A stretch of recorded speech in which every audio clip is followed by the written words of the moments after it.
तोहार नौकरी लग गई कि हमनी तनी सा संभल गईनी। बिटिया बटार बन के नौकरी करी है, गाँव समझ का कही। हाँ अबई का कब थुथु हो रहा बा। भैया दोनों बेटियन सियान हो गए बानी, रउआ कोनो घर बर देखी। तू चिंता मत करा, हम ऐसा रिश्ता खोजब कि जोन तू अच्छे से निमा जा। जब गली गली अपन लड़कियन के घुमावे लू तब लाज नहीं की लागत, और उनका खातिर रिश्ता खोजे में लाज लगी तोहरा के। देख माई, लड़का कुंवार रहेला, बाकी लड़की केहू की कुंवार ना रहेली। बाकी बियाह करे खातिर रिश्ता तो खोजे के पड़ी ना। हम दीदी खातिर लड़का ढूंढ लेनी। हम बिना दहेज के शादी करब। का समझी जी, कहाँ ले पहुँचल बनी महाराज? कब बारात आई? रउआ लो बारात के इंतजार मत करी, और हम अपना लड़का के बियाह रउआ बिटिया से ना करब। माई जो कब्बो केहू न करे होके ना उहे करे के चाहिए।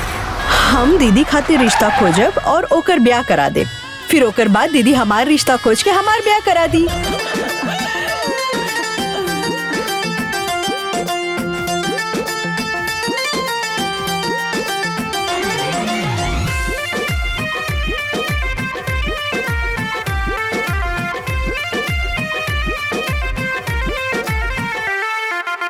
मेहनत के फल मिलल, खुशियन से चेहरा खिलल, सुर भइल गौवा में, घरवा में नौकरी मिलल।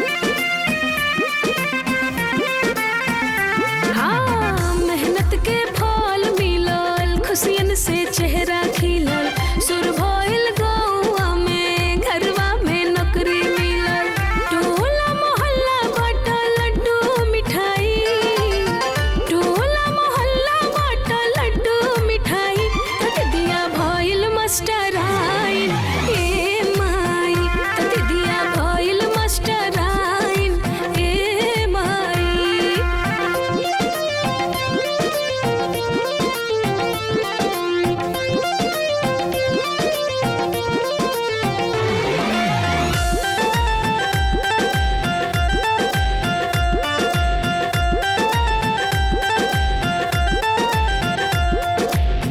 होके तैयार सवेरे ही दीदिया जई है पढ़ावे स्कूलिया में, मिस जिया मैडम जी कही है सब लइका, डंका बजाई है पूरा दुनिया में।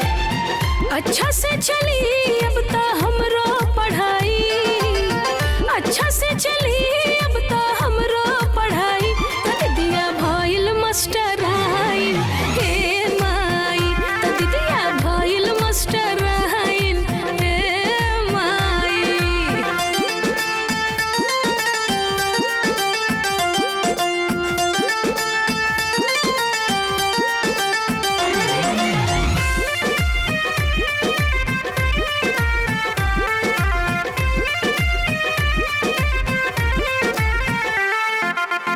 बन गई नी कुछ लायक ये माई, बस तोहरे आशीर्वाद से हम दिनवा खुशी के हब आइले रामा, मिट जाई अब सारा गम, रौनक रही अंगना बहार अब छाई, रौनक रही अंगना बहार अब छाई, तत दिया भइल मास्टर आइन हे माई, तत दिया भइल मास्टर आइन हे माई। माई अब की बार जब सैलरी आई ना तो हमने के नया एकर कोनो जरूरत नहीं है नया ना। कपड़ा के बहिन। ई ठीक बा। अरे दीदी आवा ना एगो सेल्फी हो जाई। हमरा के ना लेवे के सेल्फी, 24 घंटे फोटो फोटो। अरे दीदी फेसबुक में अपलोड करे के बा, इतना बड़ा खुशी की बात छुपा के रखबू का? चल। अरे हमरा के नहीं खे खिंचावे के ना चल। अरे बहिनी जा खिंचाला, अपन बहन के तो जानबे करेलू, जब तक कुछ नया चीज के फोटो खींच के फेसबुक पर ना डाली तब तक एकरा के चैन न मिली। जा जा खिंचाला। ठीक है जा। सेल्फी। ना ना ना ई व्यू अच्छा बा। स्माइल। एक और।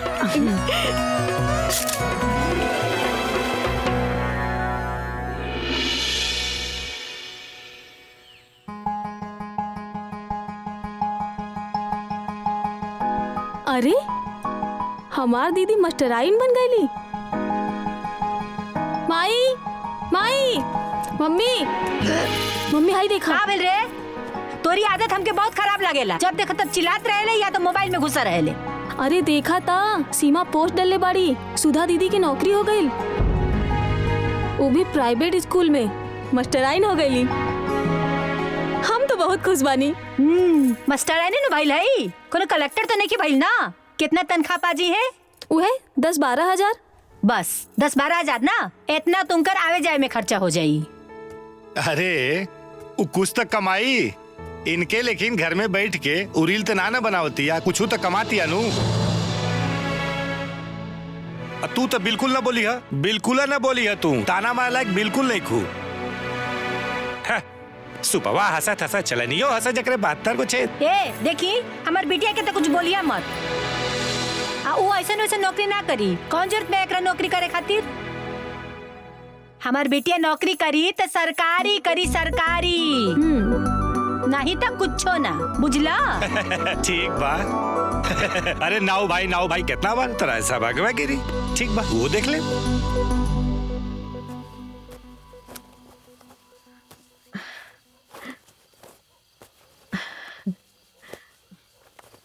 बिटिया तोहार नौकरी लग गई कि हमनी तनी सा संभल गईनी।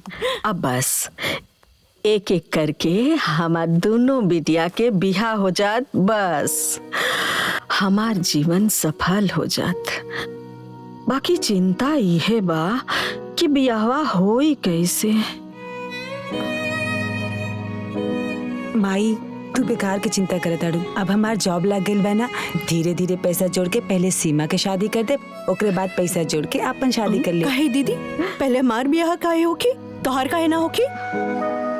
दीदी तू ना बहुत चालाक बाड़ू, हमके ई घर से भगावल चाहताड़ू। ना सीमा, हम ऐसा ना सोचतानी। हम तो ई कहतानी कि ऐसे करे में सब कुछ आसानी से हो जाए। हम कुछ ना जानी, पहले तोहार ब्याह होकी। समझा सीमा, पहले तोहार ब्याह। दीदी पहले तोहार ब्याह होई, तोहार होई, तोहार होई, तोहार होई, तोहार होई, तोहार तोहार तोहार। अरे भाई बस, जे जैसे बा ओकर वैसे बिहा होई। और रहल बात पैसा के, तो तू लोग चिंता मत करा, हम बानी ना।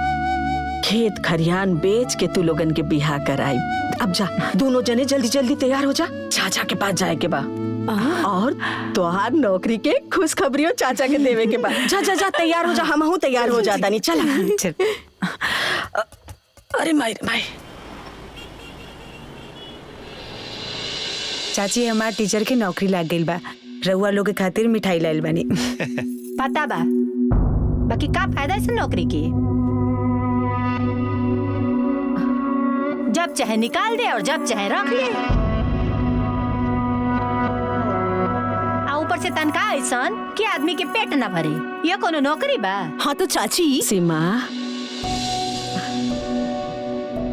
ए छोटको, सुधा कहाँ जिंदगी भर नौकरी करतिया। अरे वो जब ले करतिया तब ले करतिया, यही बहाने ओकर मनो लगल रहेला और 2-4 पैसा हाथ में आई हो जाला।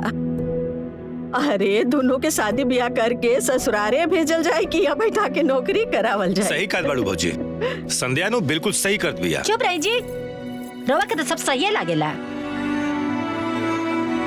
बिटिया बटार बन के नौकरी करी है, गाँव समझ का कही?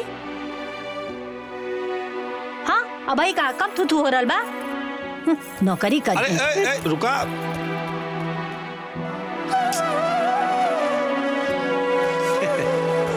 इली बड़की माई पानी पी ली।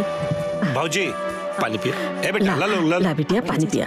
अरे थोड़ा खाना बेटा। ली माई। पीला पानी पीला। ए महाराज, हमार दोनों भतीजी आयल बाड़ी सन। अरे वह फोन रखी, हम शाम के आके मिल ले। हाँ रखे। बबुआ जी। अरे भौजी आई आई आई, बैठी बैठी बैठी बैठी। का कोनो बात बका बताई? बबुआ जी रवा तो देखते बानी, दोनों लड़कियन सियान हो गए बानी। अब वो लोगन के शादी ब्याह कर देवे के चाहिए। हम सोचत रहनी कि सुधा खातिर रवा कोनो घर बर देखी। इस साल सुधा के बिहा हो जाए तो तनी हमार माता के चिंता हो जाए, और ओकरे बाद अगले साल सीमा के हो जात।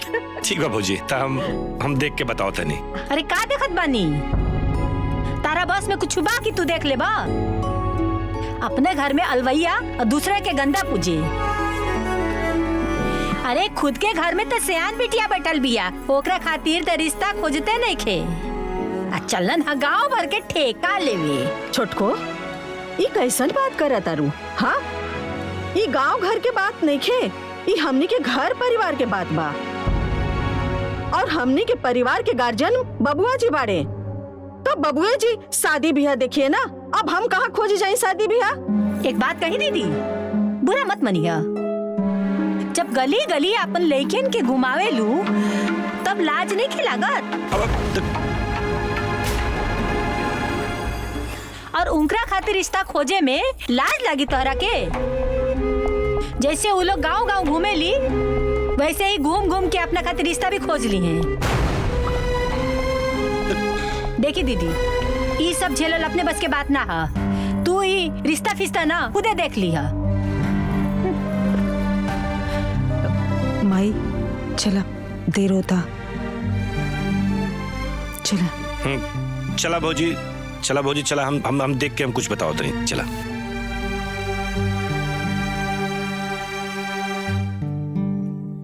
चाची तो के इतना सब कुछ सुना देहली और तू चुपचाप बस सुनत रहलू। ई तू ठीक ना कैलू। बिटिया, जब समय खराब होला ना तो सब कुछ बर्दाश्त करे के पड़ला। कूलर कपड़ा में दाग ना लगे के चाहिए। तो माई ई बात सबके सोचे के चाहिए। हाँ। हमनी के केहू खर्चा ना चलावे लसन, जब देखा तब सबके सामने हमनी के बेइज्जती कर देनी। अरे तू लोगन के पता बा ना ओकर स्वभावे ऐसन बा, तो का करल जाए? ओकर बात के तू लोग बुरा मत मानल करा, जाए दा ओकरा के। ना माई, जब तक उनका के जवाब ना मिली ना वो ऐसे ने बोलत रही। हाँ, वो देखा ऑटो वाला। हाँ। एक पूछा चली कि ना। भैया रामपुर चले क्या? हाँ हाँ बैठ जाइए। बैठे माई, चली माई।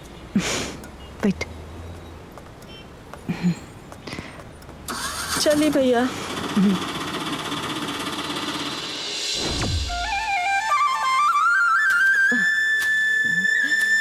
हर 8-10 दिन में घास घुस उग जाला।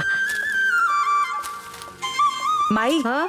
हम स्कूल जाता नहीं, कुछ लावे का है तो बता दा, आवत समय लेता आई। नहीं कुछ होना चाहिए स्वभाव। अरे दीदी, कुछ ले आए के ना बा, ले जाए के बा। ले जाए के बा का? ई तोहार टिफिन, हमरो के ही तोहार ख्याल रखे के पड़ी ना।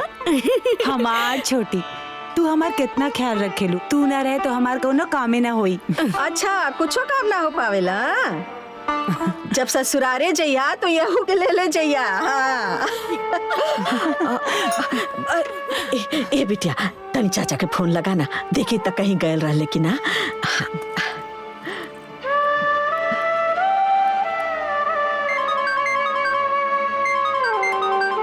देखा ना, सुदाई फोन करते रही, बुझाता भौजी हमरा से बतियावे चाहते रही। ए जी, फोन रखी। अब रखी देखा- फोन, रखी। और एक बात सुनी, उनके बिटियन के बिया के चक्कर में पड़े के आपके कोनो जरूरत ना। उनकर बोझ अपने कपारे पे लेवे के कोनो जरूरत ना बा। फोन नहीं के उठावत चाचा, फिर से लगावा तानी। हाँ, अपन बिटिया के भी बियाह करावे के बा, ओकर पढ़ाई लिखाई देखे के बा, सबसे उन्हों के लेके चली। अरे कौन मार हमरा के खर्चा उठावे के बा? अरे तो हमरा खाली बियावे नु खोजे के बा। चल हम कूल समझत बानी, पागल ना बानी। वही लालच में तो लस्करा लगैले बड़ी कि तू खोजबा तो खर्चा तू ही करबा। एहिले कहा था कि उनकरे लड़कियन के बियाहन के चक्कर में आपके ना पड़े के बा। देखा चाचा फोन नहीं के उठावत। लगा था छुटकी मना कर देले हुई फोन उठावे से, यही से बबुआ फोन ना उठावत अड़े। माई तू टेंशन मत ले, हम ज्यादा नहीं, स्कूल के लिए लेट होता। हम दीदी के छोड़ के आवत है।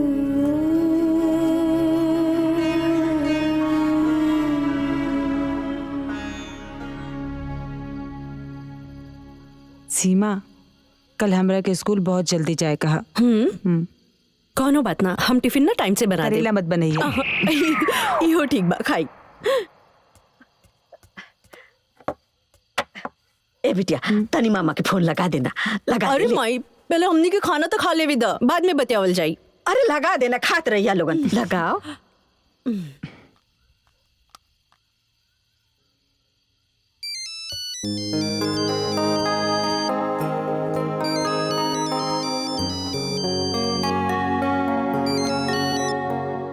हेलो मामा जी प्रणाम। खुश रह भगिनी, काल चाल बा? सब ठीक बा। हाईली माई से बात करी। हाँ भैया प्रणाम। खुश रह बहनिया, काल चाल बा? हाँ भैया सब ठीक बा। भैया कल आ जाती तो बहुत अच्छा रहत। एगो जरूरी बात करे के बा। कोनो परेशानी बा का बहनिया? अरे नहीं भैया, कोनो परेशानी नहीं के, बस रउआ आ जाई।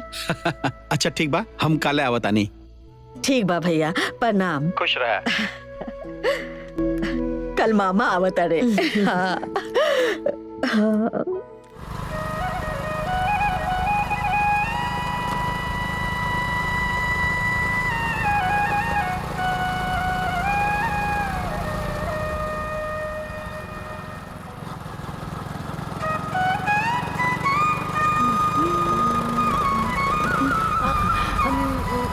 मामा जी।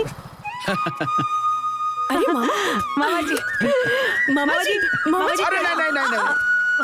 अरे मामा का पैर छू के नरक भेजेगा बा का? भगनी और ब्राह्मण एक समान होला।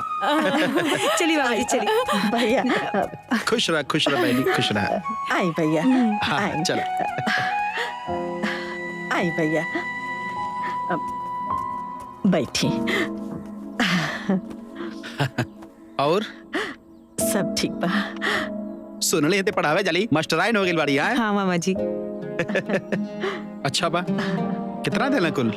अबे ता 10,000 मिलेला। वाह बहुत बढ़िया बा। हाँ भैया। भैया जहाँ कुछ ना रहे वहाँ 10,000 भी बहुत दे बा। अच्छा बहनी, ये बताओ कौन बात कहे कर रहल? भैया रउआ तो देखते बानी, दोनों बेटियन से आन हो गए बानी। कहीं रउआ घर पर देख लेती तो सुधा के यह साल बिहा कर देती। अच्छा था, ये बतावा तू अपने देवर से बात कैले रहलू कि ना? कहनी ता, बाकी पता न काहे ध्यान ना देत बाड़े वो। अरे कुछ बात नहीं है, हम बानी ना, सब हो जाए। कैसन बिया चाहे, का दहेज देवे के बा? अब घर द्वार ठीक ठाक रहे के चाहिए, और रहल बात दहेज के तो तनी मनी खेत बा बेच उच के दिया जाए। अच्छा तो चिंता मत करा, हम बानी ना। अच्छा हम चलत आनी, हमारे घरे बहुत कुछ काम बा। अरे नहीं, खाना खा के चाहिए, बाकी जो मामा खाना खा के चाहिए बनावा दोनों जने। इतना जल्दी कुल सयान भैली? हाँ भैया। खबरदार, जे बियाह के जिम्मेदारी लेनी था। एगो बात सुन ली, हमरा से बुरा केहू ना होई, बड़का चल रहा दानी बने। अरे महाराज, बहनोई ना हमें, बहन परेशान ही है। ऐसे में बहने के बियाह खोजले में कौन दिक्कत हो जाई, और वैसे भी तो है कौन परेशानी हो जाई? माँ परेशानी उरा ना बुझाई, वो हम समझातानी की का परेशानी है। अरे बियाह खोजबा करईबा तो ओमे खर्चा भी उठावे के पड़ी, बता देता नहीं। अरे ऐसा कौनो समस्या ना बा। बहन कहले बा कि खेती बाड़ी बेच के बियाह होखी, पैसा के कोनो दिक्कत ना होखी, बस खाली बियाह खोजे के बा। अरे भाई, बहनोई अगर जिंदा होते हैं तो ऐसा कोनो समस्या ना होत। और बहन अकेले औरत होके बियाह कहाँ खोजी? ऐसे में कुछ हमनियों तो सोचे के पड़ी। अच्छा तो तू बड़का ना जिम्मेदार बने के कोशिश मत करा, ठीक बा? उनका देवर बाड़े। अरे देवर ओलाग रहता तब का? कुछ भी हो जाए, लेकिन बीच में रउआ नहीं खे पड़े के त नहीं खे पड़े के। जौने 2 पैसा रखले बानी ना जमा पूंजी, वो खत्म हो जाई। नहीं खे खोजे के तब मतलब नहीं खे खोजे के, बता देता नहीं। अरे भाई, हमेशा हड़कम मचोले रहलू। जा एक गिलास पानी लेके आवा, जा। पानी लेके आवा तनी। दीदी, हाँ एक बात बताई। बोल। माई ने जैसे तारा ब्याह खातिर पगला ही गइल बाड़ी, पूरा है ना? हाँ, जब देखा तब हर जगह एक के गिरट सबसे लगावले बिया। हमार सुधा की ब्याह देखला, हमार सुधा की ब्याह देखला। है ना? सुनी ना तो तोर खैर नहीं। जब देखा तब तू दोनों के खिसिर खिसिर लगल रहेला। भाई हमने के तो ऐसे ही बात करके हंसत रहनी। अरे चाची। हाँ चाचा पीछा। अरे चाची, ये लड्डू मिठाई ये का? अरे हमरे गुड़िया का बियाह तय हो गइल बा ना। आई चाची बैठी। साजो। हाँ, वो कहा ना कि छेकैया हो गइल बा गुड़िया के, तो सोचनी है कि बहना पाहुर बांट दे। ये बहनी, जब केहू के बिहाई के बात सुनीला ना हमार करेजा खुशी से गदगद हो जाता। सही कहता नहीं दीदी, केहू कभी बिटिया बहन होके जब बियाह शादी तय हो जाला ना तो खुशी तो होबे करेला। ए दीदी, ई चाची ना माई के रुआवे खातिर आ गेल बाड़ी। आज ना माई के रात भर नींद नहीं बस। शादी के बाद सुनते ही ना माई के नींदे गायब हो जाला। ए दीदी, हाँ सुधा के बियाह कब करता रू? ए बहनी, भैया के तो कहले हैं अब लइकवा मिली तबे ना बिहावा होई। अब उहुए के तो चिंता बा, हम कहा कहीं ए बहनी कुछ ता भैया के? अरे तोहर देवर ना देखत हवा का? नहीं बहनी, उहो देखत बाड़े।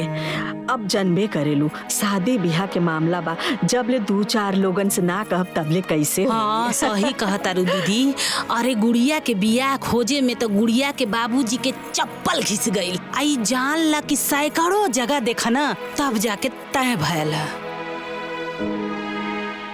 ए दीदी, रउआ कहती ना त गुड़िया के पापा से कहती सुधा बदे लइका देखे के, काहे से कि उ केतना जगह घूमल आइल गइल बाड़े ना। ए बहनी, कहा ना हमार सुधवा खातिर लइका देखे खातिर। ठीक बा दीदी, कहब हम गुड़िया के पापा से। ठीक बा दीदी, चला तानी, बहुत काम बा ना। ठीक बा ठीक है दीदी, ठीक है। खुश रहा, खुश रहा। जाता संभल कर जा। चली।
माई फिर से रोवे लगलू।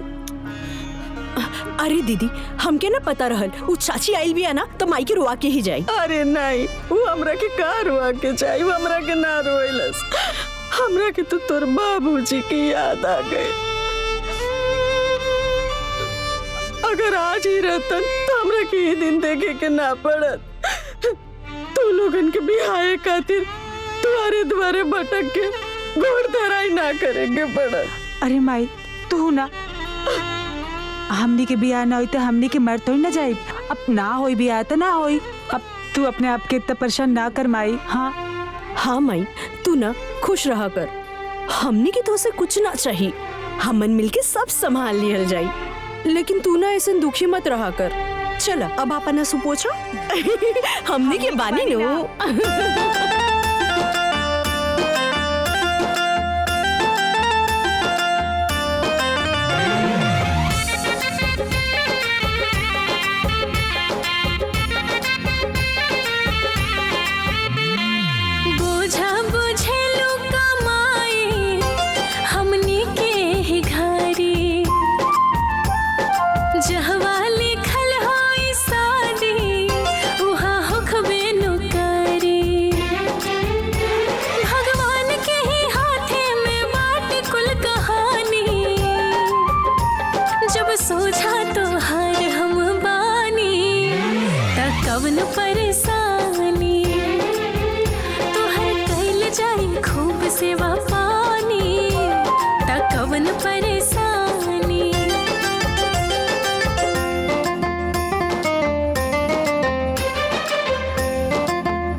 सेवा पानी तकवन परेशानी।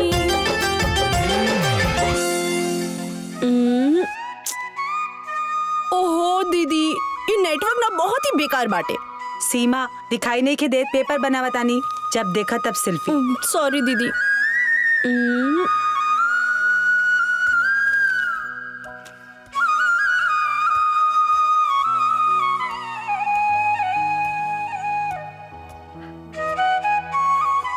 ए सीमा, हाँ तनी मामा के फोन लगाव ना, तनी देखी तो कहीं कुछ पता चलल की ना। माई तू हो ना कोनो बात के पीछे ही पड़ जालू। सही बात बाटे माई। अरे कहीं देखिए तकिए तबे नु बताइए, तू काहे परेशान बाड़ू? अब आ दिया तू लोगन के तो एगो बात बोल दा ना त लगेलू बोखला खनी उधेड़े। लगा फोन।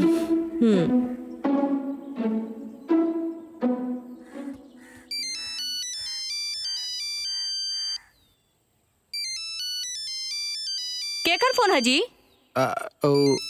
सिमवा के फोन है। उठाइया मत, कौन जरूरत नहीं के बीच में कुदला के। अरे जरूरी बा कि बियाह के बारे में बात होखे, और भी तो कोनो बात हो सकेला। कुछ भी हो जाए फोन उठे के ना चाहिए, बता देता नहीं। माई मामा फोन नहीं खन उठावत। एक बेरा और लगा दे।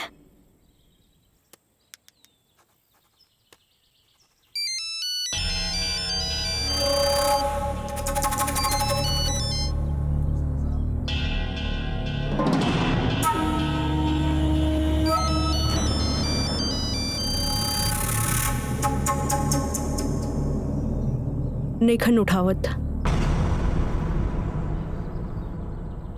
बतावा कैसन समय आ गइल बा, आपन सगा भी साथ देवे के तैयार नहीं खे। सही कहल जाला, आपन पराया के पहचान खराब समय में आवेला। ओह माई, हो सकेला मामा कहीं बिजी हुई है ना, तो उठाइते ना। तू ना बेकार में परेशान बाड़ू। हाँ लगा तो कहीं कुछ काम में लग गए हो ये। हाँ हाँ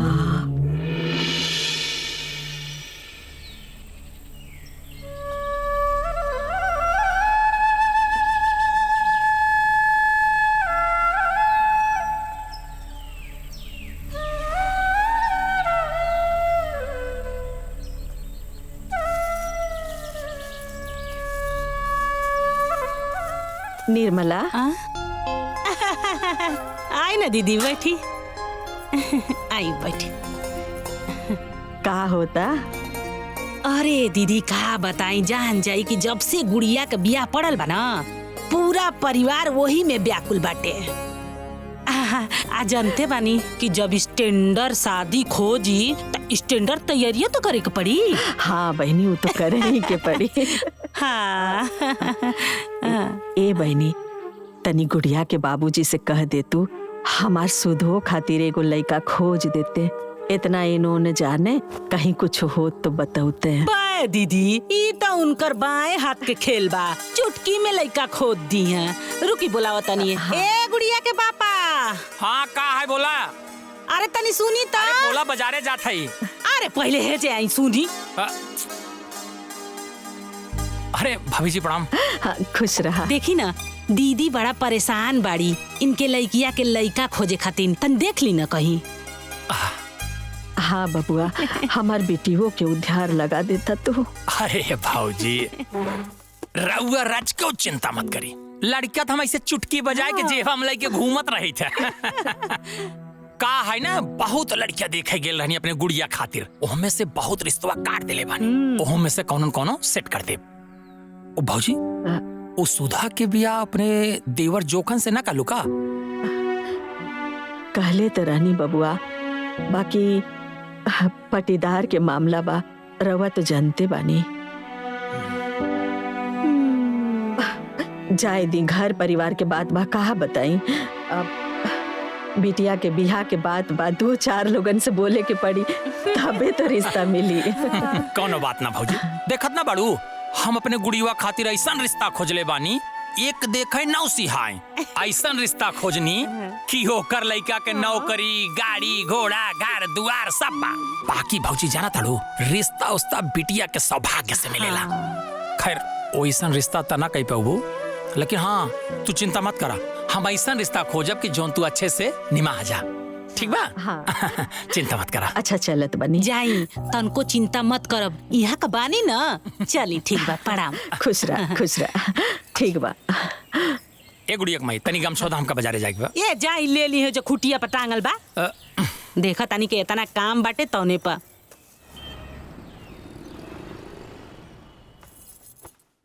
और बताई दीदी, आज कैसे हमरा घरे के रास्ता भुला गई हा? जनते बाड़ू गुड़िया के बियाह तय हो गइल बा, तो ओकरे खातिर सर सामान खरीदे शहर आइल लनी है। ता सोचनी है कि लगले तो के नेवतो दे दी, काहे से कि फिर मौका ना लागी ना। हाइला नेवता कुल परानी के आवे के बाद, ठीक ना? अइहा जरूर भुलैया माँ। हाँ हाँ दीदी जरूर आवल जाई, सब जने आवल जाई। हाँ केहू दिखात नहीं खे? दीदी ई तो ड्यूटी पे गइल बड़े और हमारा रानी बेटिया कॉलेज, इस समय तो हम घरे अकेले रही। अच्छा ये बतावा, तू लोग अपने जेठानी की मदद ना करेलू का? कहे दीदी ऐसा कहे कहत बड़ू, कुछ सुने के मिला था का?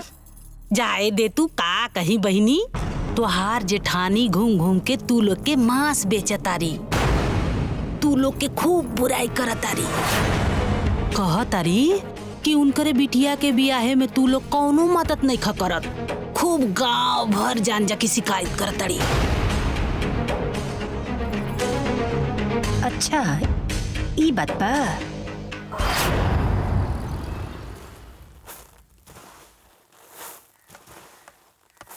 का दीदी? हाँ रवा गांव घर में घूम घूम के हमनी के शिकायत कर रहल बानी।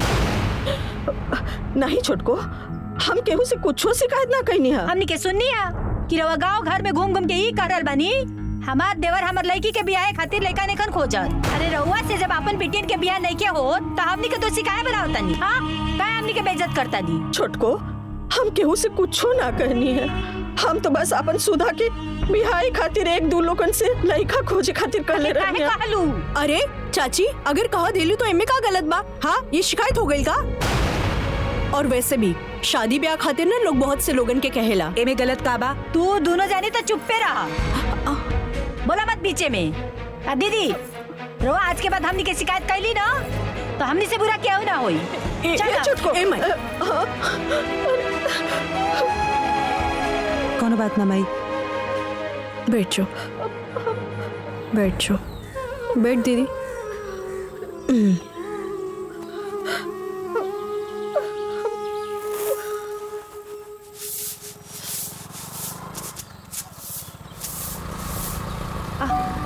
मामा जी। अरे मामा जी, मामा जी।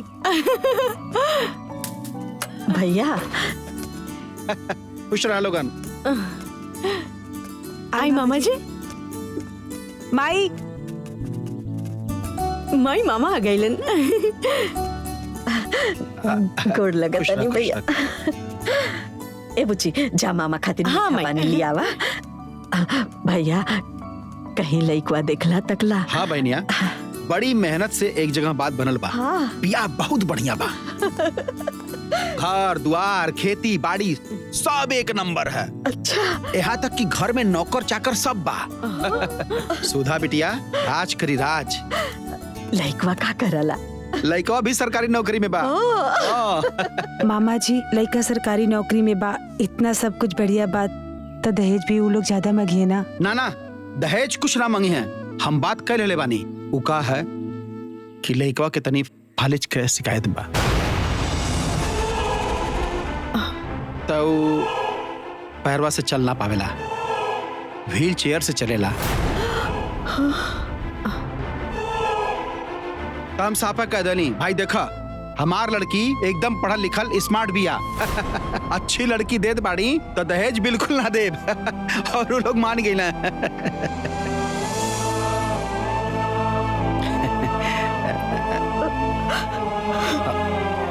बहनिया बहुत बढ़िया बिया बा, जल्दी से दिन पाती रख के बियाह कर दे। बाकी अरे बहनिया इतना बढ़िया शादी दिया लेके खोजले भी ना मिली। बस तनकी भर कमी ना रहत ना, नहीं तो हमन के औकात ना बाकी उनके दरवाजे पे खड़ा हो सकेला। अरे चुपचाप आंख मूंद के बियाह कर ल।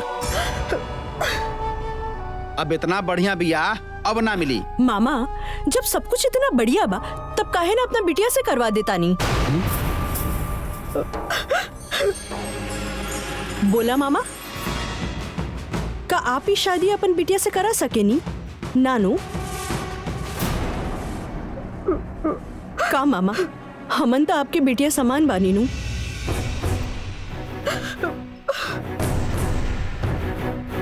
एगो अपाइज से बिया आप कैसे सोच सके नी मामा?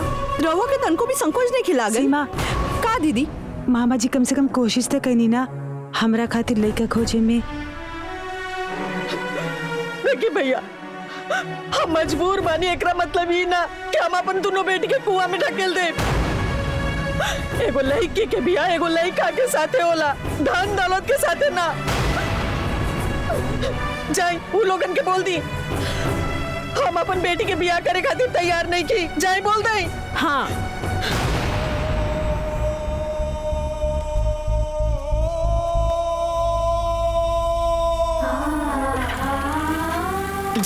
तू रो मत माई, दीदी खातिर बहुत बढ़िया रिश्ता मिली।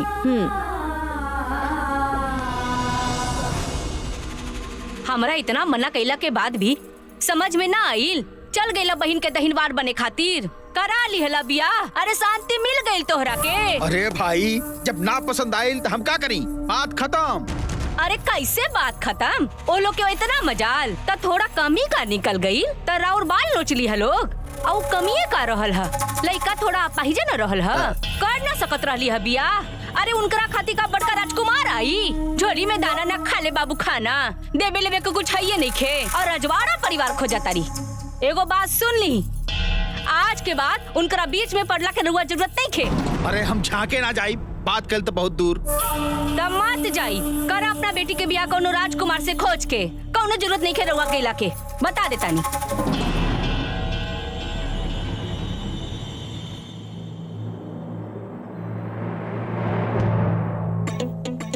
पढ़ चुपचाप।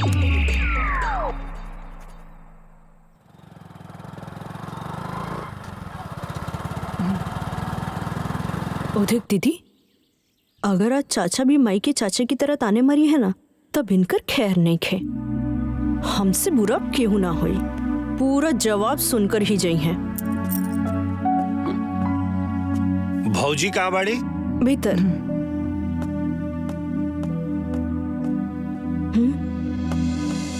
भौजी, ए भौजी,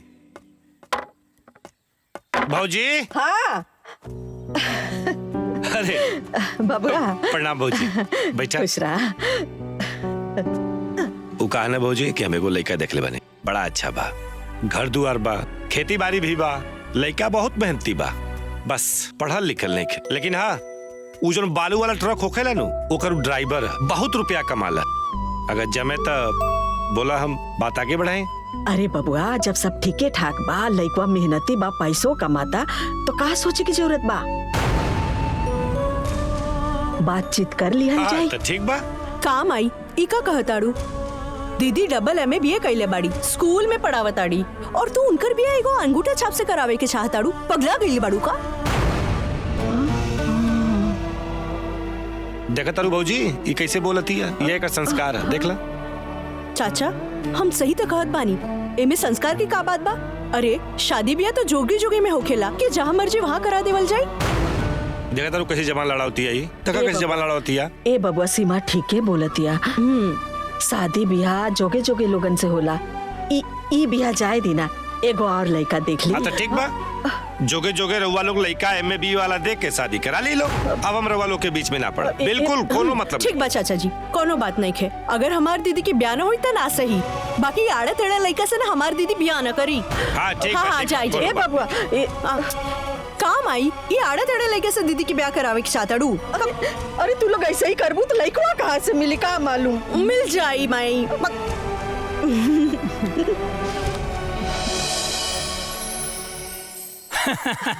भौजी, रिश्ता तो बहुत बढ़िया रहल, लेकिन जौन बा तैयार नहीं खे होत रहले। लेकिन जब बिटिया लोग के तारीफ कैनी त चट से तैयार हो गई। माई, हमर बियाह करावे के नेता पूरा गांव में बटले बाड़ू का? अब दिया, चुप रहो। हाँ भैया तो बताइए। जाना तारू भौजी, रिश्ता तो बड़ा संजोग से मिल गई बा, एक नंबर के शादी बा। और जाना तारू, घर दुआर गाड़ी घोड़ा मकान गोरू चौआ सब एकदम भरल बा। यहाँ तक कि जान ल 2 बीघा लीची और आम के बाग बा। बिटिया बड़ी खुशी से रही है। भैया हमरा के मालूम रहे रवा खोजम ना तो अच्छे घर में रिश्ता खोजम।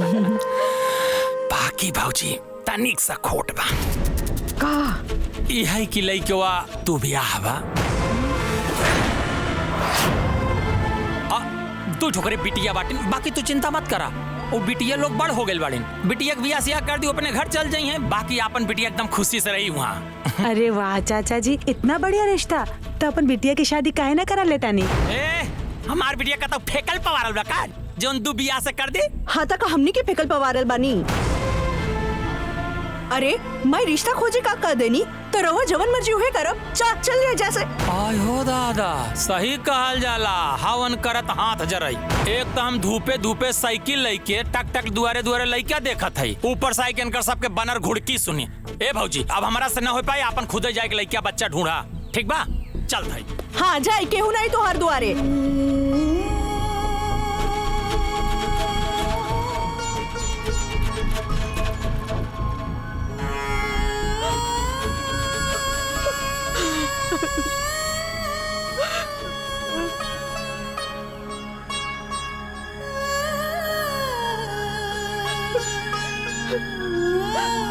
रहुआ हमरा के दूधू बेटी के साथे बीच मझधार में छोड़ के चल गए ने। अब हम का करें? कैसे दोनों के घर परिवार बसाए? वाले जैसा का संबंधी रहे सब हमसे किनारा कर लेला। हम लगा जाए के कर दुआरे जाए, कैसे रिश्ता खोजी? जकरा से उम्मीद रहे वो लोग हमार मजबूरी के मजाक बना देले बा। राउत सखा भाई हमने के बिटियन के खातिर एगो ड्राइवर के रिश्ता लेके आयल बा, और हमारा अपन भाई एगो रिश्ता लेके आयल बाड़े। अब रहुए बताई हम का करें? कैसे अपन बेटियन खातिर रिश्ता खोजी? कैसे लोगन के घर बसाई?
काहे हो दुख अपन केकरा से काहे हो दुख अपन केकरा से काहे हो दुख अपन केकरा से काहे हो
बस कर माई, अब कितना रोबे? रोए से कुछ न होके वाला बा। हाँ माई, अगर रोवे से ही सब काम हो जाला ना तो हमने बैठ के तोरा साथे रोवल जाए। हाँ, वैसे भी भगवान कर्म करे वाले के साथ देला, बैठ के रोवे वाले के ना। हम का करी बेटी, हमार बस चलत तो तू दोनों के बिया हम कब के कर देले रहती, बाकी हम मजबूर बानी, दूसर के भरोसे बैठल बानी। यही से माई, दूसर के भरोसा बैठला से ना खुद के दुख मिली। यही से कहता नहीं कि आज से दूसर के भरोसे मत रहा। तो का करी, तू लोगन के बिया कैसे करी? हाँ तो ना होई बिया तो ना होई, हमनी के बिया नहीं के करब, हमनी के तोरा साथ हमेशा ही घर में हमेशा हमेशा के लिए रह जाए। हाँ ई का कहत बाड़ू, क्यों जिंदगी भर अपन बेटी के घर में बिठा के रख ले बाका जे हम रखब? यह तो हम समझावे के चाहता नहीं माई कि आज ले केहू की बेटी कुआर रहली का नानू, बाकी जेकर बियाह ना बैल ओकरो हो जाई। देख माई, लड़का कुआर रहेला, बाकी लड़की केहू की कुआर ना रहेली। अरे कोनो न कोनो विधि व्यवहार से सबके बियाह हो जाला, ठीक वैसे ही हमन इनके हो जाई। अरे बाकी बियाह करे खातिर रिश्ता तो खोजे के पड़ी ना। तो ठीक बा ना, हमनी के अपन रिश्ता ढूंढ लियल जाई। तू लोग पगला गए बाड़ू का? हाँ, लड़की लोग अपन रिश्ता खोजे जाला का, जो तू लोग अपन रिश्ता खोजे जाइबू? अच्छा तो ठीक बा माई, आज ले केहू लड़की अपन रिश्ता खुद खोजे ना गईली, लेकिन हम दोनों एक दूसरे के रिश्ता खोज सकेनी ना। अब हमार बात सुना, हम दीदी खातिर रिश्ता खोजब और ओकर ब्याह करा दे, फिर ओकर बाद दीदी हमार रिश्ता खोज के हमार ब्याह करा दी, है ना दीदी? एकदम सही। अरे बिटिया, ई का कहत बाड़ू? हाँ, ई गाँव समझ का बोली? तोरे चाचा चाची मामा मामी का सोचिए सब? अरे माई, केहू के कुछो सोचे दी, केहू के कुछो बोले दी, जब केहू हमनी के बारे में ना सोच ले तो हमन ओकर बारे में काहे सोची? और माई, अब तोहरा के ना चिंता करे के बिल्कुल जरूरत नहीं के, हमनी के ऊपर सब छोड़ दे, हमनी के सब संभाल ले। हाँ। अब रोल बंद कर। हाँ। अब ठीक बा, तू लोगन के जोन करे के बा करा।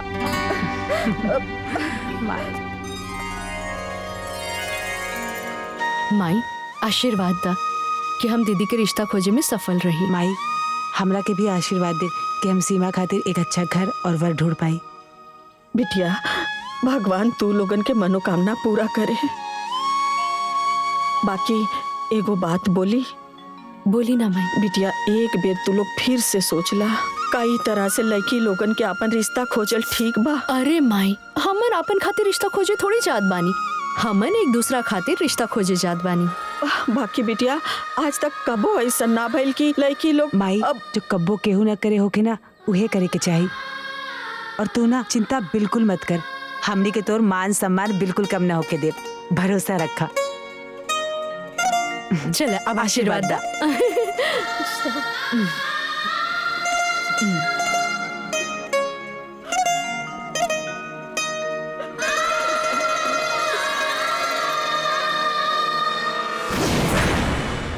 का हो बिटिया, तोहरा घरे में कोनो आदमी नहीं खे लड़की होई के बियाह खोजे आयल बाटू? देखिए भैया, हमनी के घर में सिर्फ 3 लोग बाटे, एगो माई, बहन और हम। और हमार बाबूजी तो बचपन में ही हमनी के छोड़ के चल गए। तो रवे बताई कि ब्याह के खोजी। हाँ बात तो सही बाटे, बाकी का बाबूजी? ई है कि आज तक इतिहास में कबो ऐसा ना भइल रहे। अब होई ना बाबूजी, काहे कि मजबूरी ही इतिहास बनावेला। बाकी ई समाज स्वीकार ना करी और हम भी ऐसा रिश्ता ना कर सकीला। बाकी कोनो बात ना बाबूजी, हम दूसरा रिश्ता देख ले।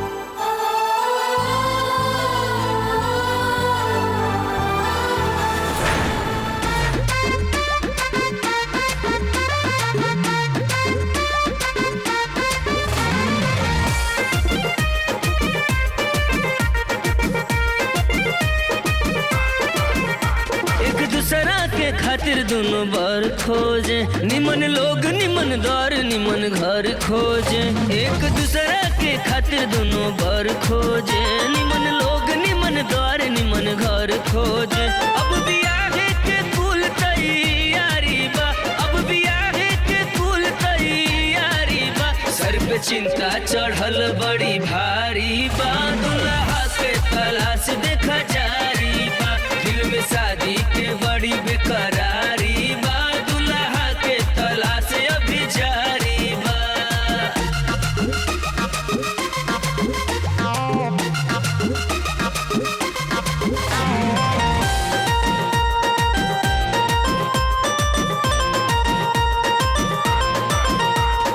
लइका बियाहे के जोग चाही सोच के, एने ओने दौरे दौरे जाली हो।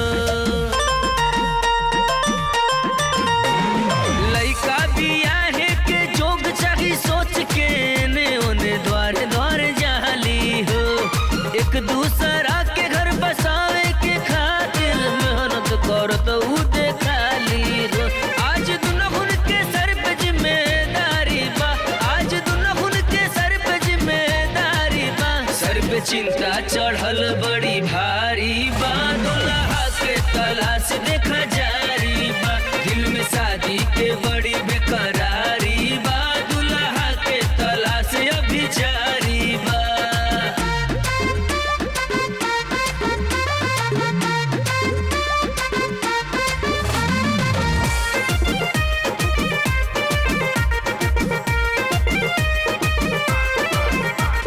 एक दूसरा के दोनों खोज खुशहाली हो के चाही बहिन ऐसान। एक दूसरा के दोनों खोज खुशहाली हो के चाही बहिन ऐसन। अरे अपन अपन फर्ज देखा दोनों निभावे, एगो अभिभावक के जैसन। दिल में दुनहुन के प्यार बड़ा भारी बा, दिल में दुनहुन के प्यार बड़ा भारी बा। सर पे चिंता चढ़ल बड़ी भारी बा, दुल्हा के तलाश देखा जारी बा। दिल में शादी के बड़ी बेकरारी बा, दुल्हा के तलाश अभी जारी बा। देखी बाबूजी, आप जवन जवन कहत बानी हम उ सब देवे खातिर तैयार बानी, बस एक बार आप हाँ कर दी। अरे जब तू कुल मांग हमार मानिए ले बाड़ू तो हमरे तरफ से हाँ समझो। बस लड़का हमरा लड़की के देख के हाँ कह दे तो समझा ये बियाह पक्का। ठीक बा बाबूजी।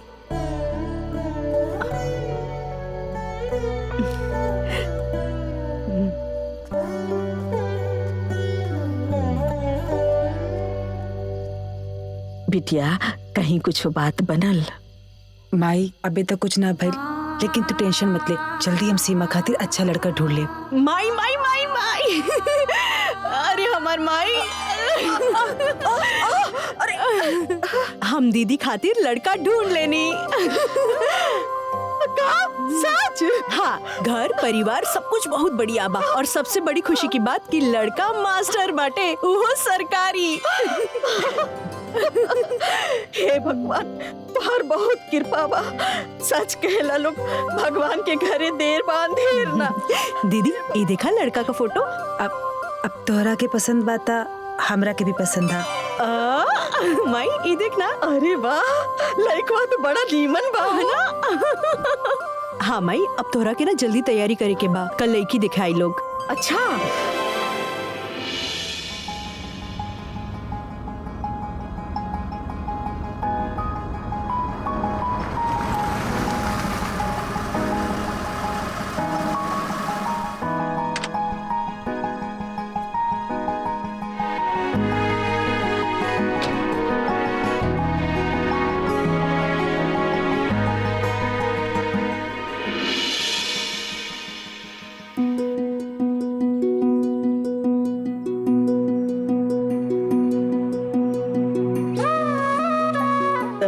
समधी जी और ली बबुओ के दी। समधिन जी रहो ली।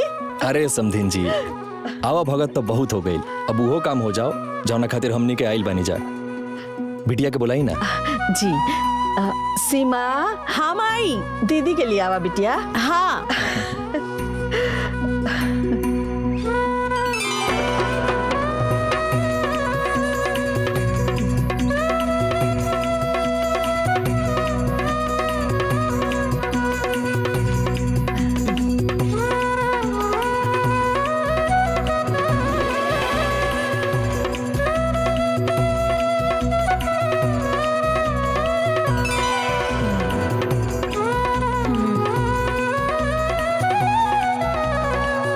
हमार दोनों बेटी में रंग रूप गुण मान सम्मान में कौनो कमी नहीं खे।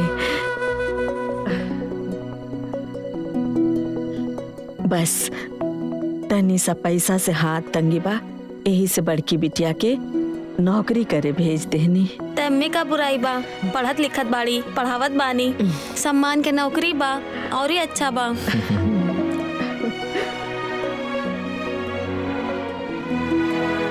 जितना हम सोचले ना रहनी है ना, उससे भी सुंदर बाड़ी हमार बहू। हम शादी खातिर तैयार बनी।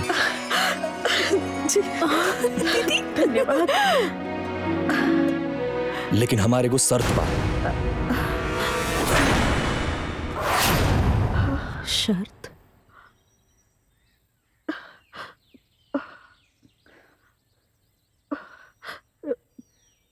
कैसन शर्त?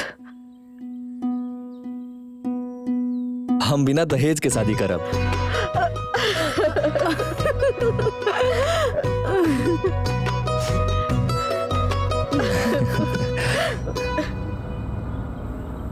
अरे चाचा, सुनत नहीं कि जोखन के भतीजनिया अपन शादी खुद ही खोज के तय कैले बिया। वो एक नंबर के बिया, लइका मास्टर बाटे, घर दुआर खेती बाड़ी सब एक नंबर के बाटे। जैसन घर बार लड़की हो के खोज लेने बानी, वैसन तो हमनियों के खोजे में समय लग जाई।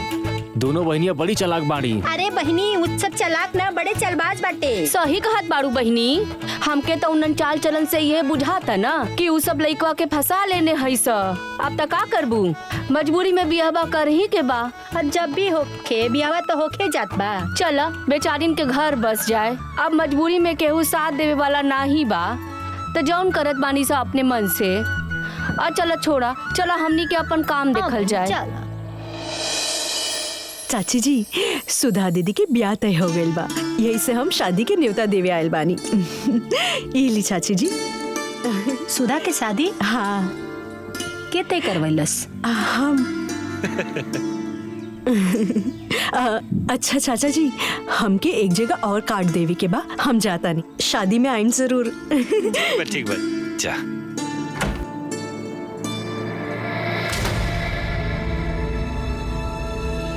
मामा और मामी, रोवा लोग के पूरा परिवार के साथ में आए के बा। अरे हमनी के परिवार ते पूरा 2 दिन पहले ही आए।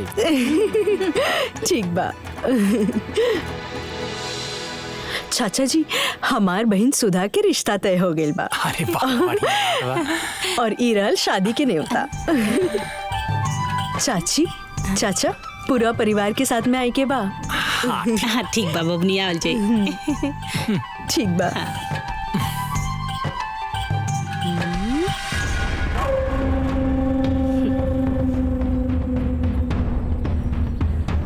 अरे इतना बड़ी आसानी से भी आता है कर ले। हमरा मुंह पे तो तमाचा लग गए।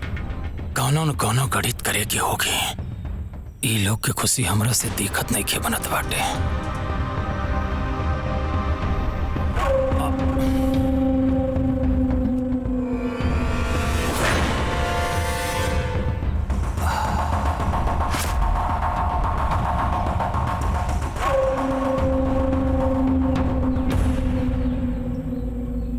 सब कुछ तो हो गई, ब्याह तो करही के ना पड़ी। बात तो बहुत आगे बढ़ गई बा। शादी के कार्ड वगैरह सब बटा गई बा, न्योता हकारी भी सब बटा गई बा, सबके शादी के बारे में पता भी बा। हमने के बहुत बड़ा बदनामी हो जाई। अरे महाराज जी, जीवन भर जलालत झेले से अच्छा बा कि एक बार के बदनामी ठीक बा। बाप रे बाप, ऐसन बिटिया बिटार आज ले हम ना देखनी। बतावा, उठते ही भेंसारे जे कां कां करे लागे, ऐसन होला का? भैया मनाई तो छोड़ा, उड़त चिड़ई से उ झगड़ा करेली। अब का बताई, देखा बिटिया बिटार हन के बारे में कुछ कहे के ना चाहिए, लेकिन यही जान ला कि पूरे गांव के लौंडन के साथे बैठ के घूमेली, महाचरित्रहीन बाड़ी। का? हाँ, अरे बतावा, गांव के लौंडन के साथे मुंह बांध के बाजार में जाई के जे गुलछर्रा उड़ावत होई, समोसा टिकिया खात होई, वो कितनी बढ़िया लड़की होई भैया। हाँ महाराज, देखा हम यही कहा कि आप गांव देश के सामाजिक और प्रतिष्ठित व्यक्ति बाड़ा। अब आप ही विचार करी कि वो चरित्रहीन घरे में लाओ ठीक बा कि आगे जैसे सोची समझे। चलत है, प्रणाम।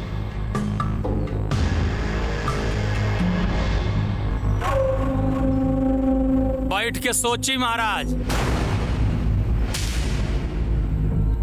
एक दिन के बदनामी ठीक बा कि घरे में चरित्रहीन लड़की रख के जीवन भर के बदनामी ठीक बा?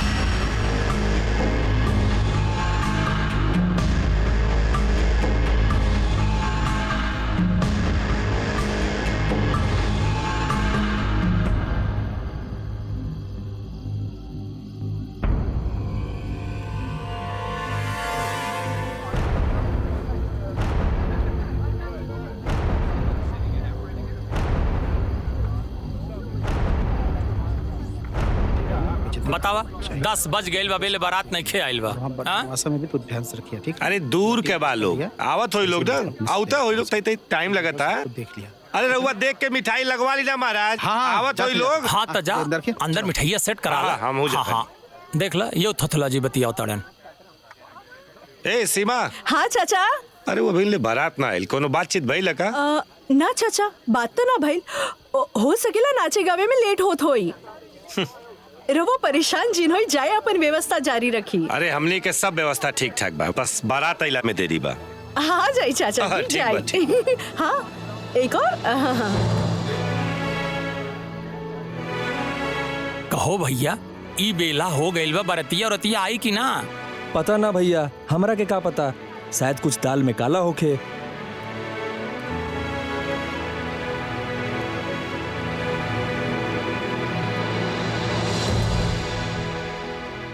ए सीमा, सीमा। हाँ चाचा जी। बेटा यारा तो का भाई चाचा जी? ते देता लोग का नंबर देता, लगा के पूछी बारात लेके आवत हो लोग कि मजाक करते हो?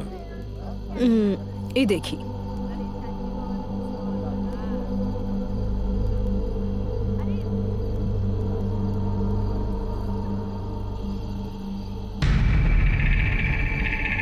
हाँ, हम सीमा के चाचा जोखन बोलता नहीं। प्रणाम। प्रणाम प्रणाम। अरे का समझी जी, कहाँ ले पहुँचल बनी महाराज? एजा सब लोग राउर इंतजार कर रहा बा। बताई ना कब बारात आई, कब द्वार पूजा हुई, कब बियाह बैठी? देर न होता। रउआ लोग बारात के इंतजार मत करी, हमरा यहाँ से रउआ लोग यहाँ बारात ना आई, और हम अपना लड़का के बियाह रउआ बिटिया से ना करब। चाचा जी, आप एका कहा था नहीं, यहाँ सब कुछ तैयारी हो चुकल बा चाचा। ऐसा मत करी चाचा जी, ना तो हमने कहीं मुंह दिखावे लायक ना बची। ठीक बा, रखा था नहीं। हे भगवान।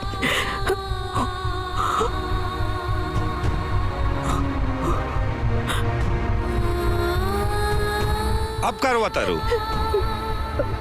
का भालू ना अपने मन के मनमानी कटवा देलू ना नाक।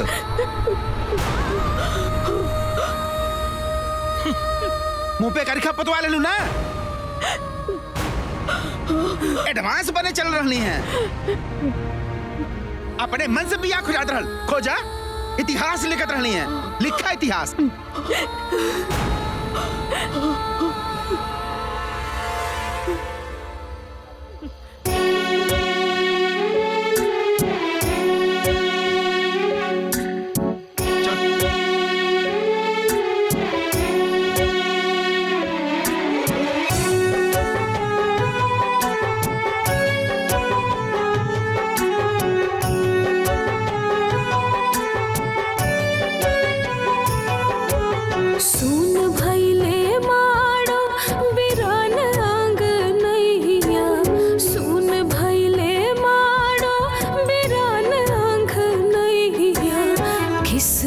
से हर लिमाई तोहरी चिरैया, किस्मत से हर लिमाई तोहरी चिरैया। काहे भगवान भइल इतना निर्दयिया, किस्मत से हर लिमाई तोहरी चिरैया, किस्मत से हर लिमाई तोहरी चिरैया।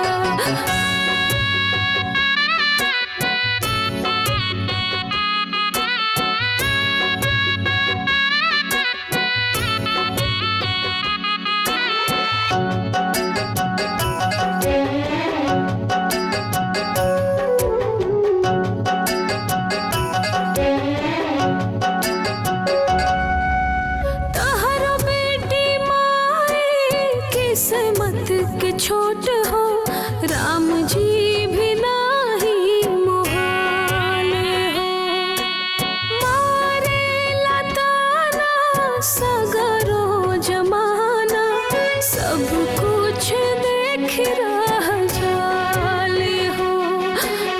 के होई जिंदगी के नाव के खेवैया, किस्मत से हर लिमाई तोहरी चिरैया, किस्मत से हर लिमाई तोहरी चिरैया।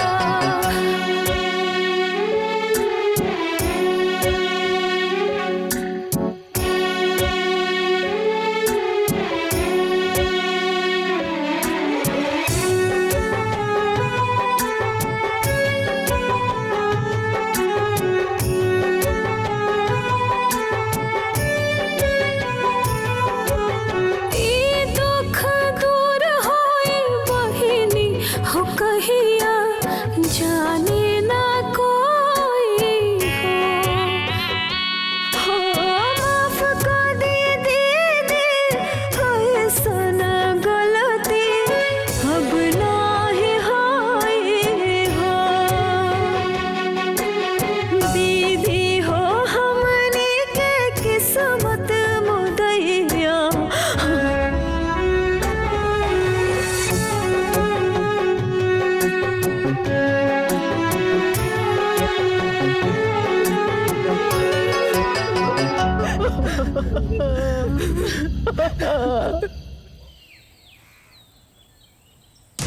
नहीं आई बारात, टूटा दुल्हन का अरमान। गरीबी फिर एक बार किसी लड़की की दुल्हन बनने का सपना किया तार तार।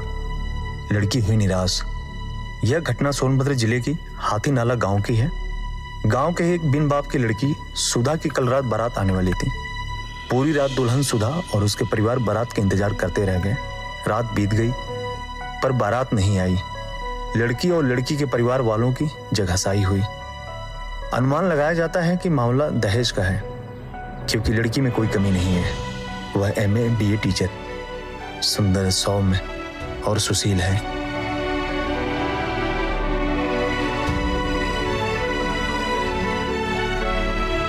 इतना सुंदर और सुशील लड़की के साथ ऐसा दुर्व्यवहार और वो दहेज खाती तिरस्कार।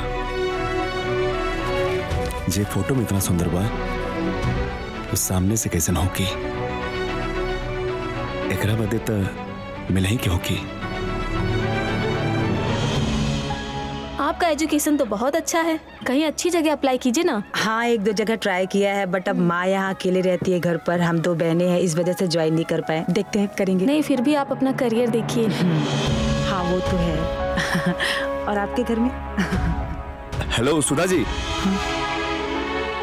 मैं गगन, मुझे आपसे कुछ बात करनी है।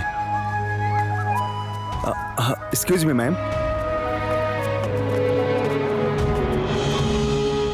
लेकिन मुझे आपसे कोई बात नहीं करनी। मैं आपको जानती तक नहीं, फिर मैं आपसे क्यों बात करूं? लेकिन मैं आपको जानता हूँ और इसलिए मुझे आपसे बात करना है। क्या जानते हैं आप? कौन हूं मैं? यही कि आपका नाम सुधा है और आप हाथी नाला के रहने वाली हैं। अभी 4 दिन पहले आपकी शादी थी और आपकी बारात नहीं आई, जिससे आपकी शादी टूट गई। और ये आपके साथ अच्छा नहीं हुआ, जिससे आप बहुत दुखी हैं। और मैं आपसे शादी करके आपका दुख दूर करना चाहता हूँ। पर मैं कोई शादी नहीं करना चाहती।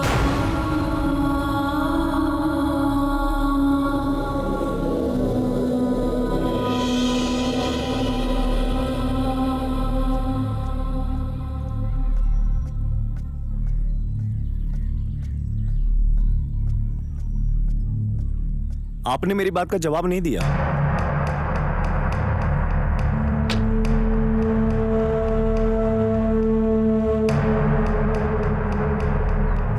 मैं किसी ऐरे गहरे के मुंह नहीं लगती।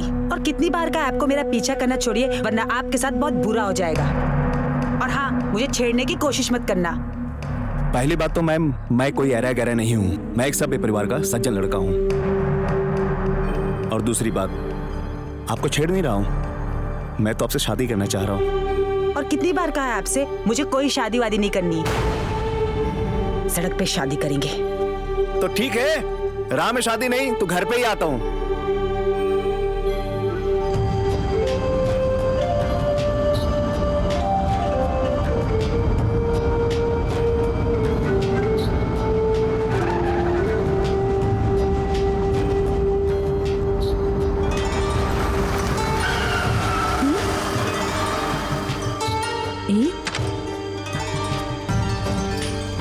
ये क्या है दीदी?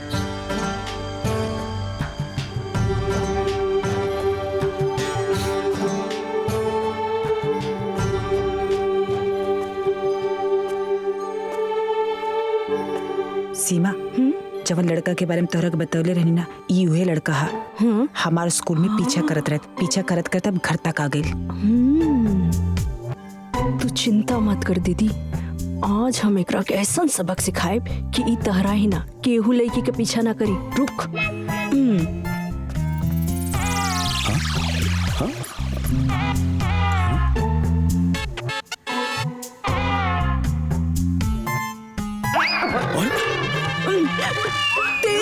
अरे रहुआ रुकी ना, ये कहा करत बानी? तोहार इतनी हिम्मत, तू हमार बहन का पीछा करत बाड़ा? हाँ? तू हमन के ऐरा गैरा समझ ले बाड़ा का? आज तोहरा के पता चली कि हमन कौन धन के हो रहा होखी। अरे रहुआ कहा करत बानी? पहले हमारी बात तो सुनी। का सुनी? बोला। देखी, हमार नाम गगन बा, हम एक इंजीनियर बानी। हम बहुत सभ्य परिवार के लड़का बानी। हमार बाबूजी ना अध्यापक बाड़े। राउर दीदी के बारे में ब्याह टूटला के अखबार में पढ़ले रहनी। बड़ा दुख भइल है। हम राउर दीदी से ब्याह कल चाहता नहीं। हम बाबूजी से बात कर ले बानी। अच्छा तो ठीक बा, हम तोरा घर चलब और हम खुद बात करब। हाँ, आई चली ना। अरे शिवा, पागल हो गई बैठो का? एक अनजान आदमी के साथ कहाँ जात बैठो? अरे दीदी तू घबरा जिन, हमके हमार रक्षा करे आवेला। चली, रुक जा, हम आवत हैं। हाँ चली ना, बैठी। हाँ।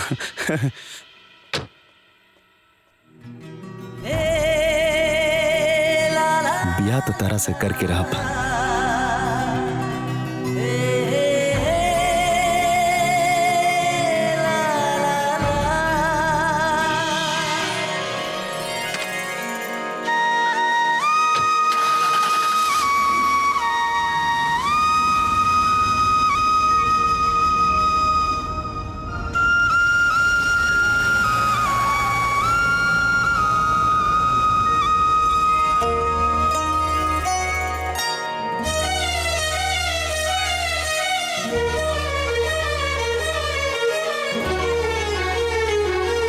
बुआ जी, दोनों लड़कियन सयान हो गए बानी। कहीं रहुआ घर पर देख लेती तो सुधा के यह साल बिहा कर देती।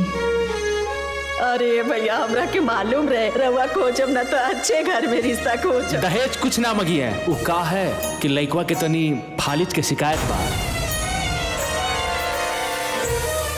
लेकिन हाँ, वो जो बालू वाला ट्रक होला नु, वो करू ड्राइवर बहुत रुपया कमाल। बाकी भाऊजी तनिक सा खोट बा का यही कि लइकवा तू बियाह बा।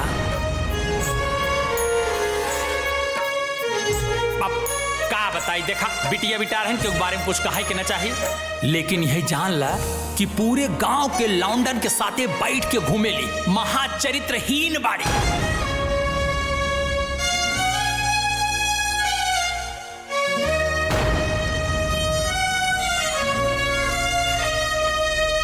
तब बाबूजी, ये रहल हमनी के शादी के दुख भरल स्ट्रगल के कहानी।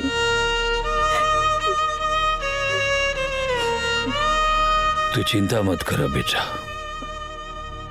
समझ ल कि आज से तारा दुख के दिन समाप्त हो गई। तारा बहन से हमरा बेटा के ब्याह हुई। तो ठीक बा बाबूजी, तो कल हम अपना मायके लेके आ जाए। ना बेटा, ओकर जरूरत नहीं है, हमनी के खुद मिले आ जाए जा। बेटी, आज से पहले जब तार माई घर से बाहर ना निकल ली तो फिर काहे आई है? अरे अब हमनी के मिल गई नीनू। ठीक बा माँ जी, अब हम जात बानी, न तो माई दीदी ना परेशान हो जाए। बेटा, इनके के बढ़िया से घरे ले जाके पहुंचा दो। जी बाबूजी। चला चला।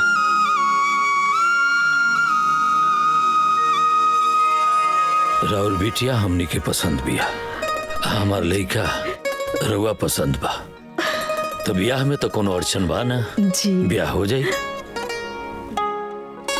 लेकिन हमारे गो शर्त बा, अगर रउआ मानब तबे ब्याह हुई।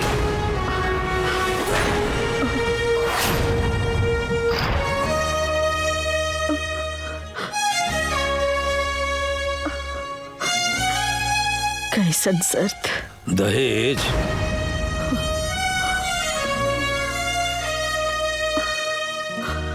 रुआ 1 करोड़ रुपया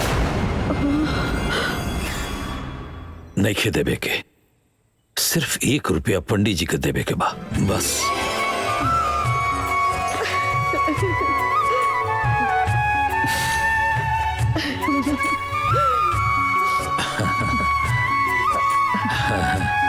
भाई साहब, हम अगर अपन बेटी लोगन के कुछ ना दे तो गांवपुर के लोग का कही हैं, और फिर रवो के घरे तो देखे वाला लोग आई हैं। राउर इज्जत के सवाल। रुआ चिंता मत कर, हम पहले ही सारा सामान रुआ घरे पहुंचवा दे, रुआ गांव समाज के दिखा दे, राउरो श्रद्धा रह जाई, बस। अब आपके जैसन मर्जी। और हाँ, सीमा के ब्याह की भी रुआ चिंता छोड़ दे, हम कोनो बढ़िया घर बार देख के एके मंडप में दोनों ब्याह करवा दे, ठीक बा? भाई साहब, रउआ सब जैसे रिश्तेदार पाके हम तो धन्य हो गई। ये सब ना, अरे हमनी धन हो गई नी लक्ष्मी जैसन बहुरिया पाके।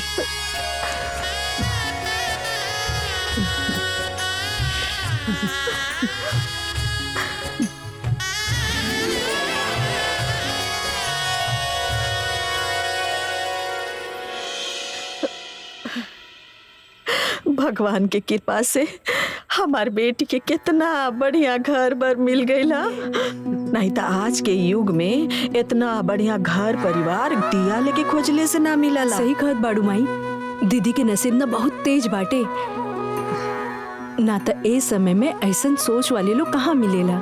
बतावा, दहेज लेवे के बजाय ऊपर से शादी का पूरा खर्चा उठावत बाड़ी, और तो ऊपर से हमन के मान सम्मान बढ़ावे खातिर दहेज का पूरा सामानो खरीदत बाटे। सही में माई, उन लोग के कोनो जोर नहीं खे। खोजले के बाड़े जे खोजले बाड़े ना ओकरा कोनो जोड़ नहीं खे। ए भाई सुनली हा जोखन के भतीजी सुधा के बियाह बहुत बड़ घर में होके जात बाटे। हाँ भैया हमहू सुनली कि लइकवा तो इंजीनियर बा, इनकर ते भाग खुल गइल बा। वाह का नसीब बा भाई। अरे भैया बहुते बढ़िया भइल बियाह के लेके। बेचारी कितना परेशान रहली है, केहू साथ ना देहलस, नात रिश्तेदार गांवपुर के लोग केहू साथ ना देहलस। देखा भैया जेकर केहू सहारा ना होला ओकर सहारा भगवान होला। अब देखा घर बैठले ऐसन रिश्ता मिल गई केहू सोचले ना रहल। देखो भैया जौन किस्मत में लिखल बा ना वो होके रही, ओकरा के ना केहू ना मिटा सकेला। वो कहल जाला ना भावे मिट सकेला ना त्रिपुरारी। भाई जी रउआ जब कहत बानी तो रिश्ता निम्मने होखी। अब ए विषय में हम बेसी सोच विचार नाई करे चाहत बाटी। रउआ जैसे कहीं वैसे हम अपने लइकन के बियाह करे खातिर तैयार बानी बस। अरे भाई वो तो ठीक बा, लेकिन एक बार लइको से पूछ ली तो ओकरो पसंद ना पसंद हो सकेला। अरे चाचा जी ऐसन काहे कहत बनी, हमार पसंद का रउआ लोग के पसंद से बढ़ के बा। रउआ लोग बाप चाचा बानी, जौन फैसला करी है वो हमरा के मंजूर बा। बाबूजी सबके तो मंजूर है बा, तो लेने देने की भी बात कर ली। अरे बेटा भगवान के दियल हमरे पास सब कुछ बा, तो हम दहेज लेके अपन हाथ काहे गंदा करी। हमरा के कुछ ना चाहिए। तो ठीक बा, एक ही मंडप में दोनों जना के बियाह हो जाए, लेकिन हमारे को शर्त बा। रउआ शादी में जितना खर्चा करवा ओकर आधा पैसा हम खर्चा करब।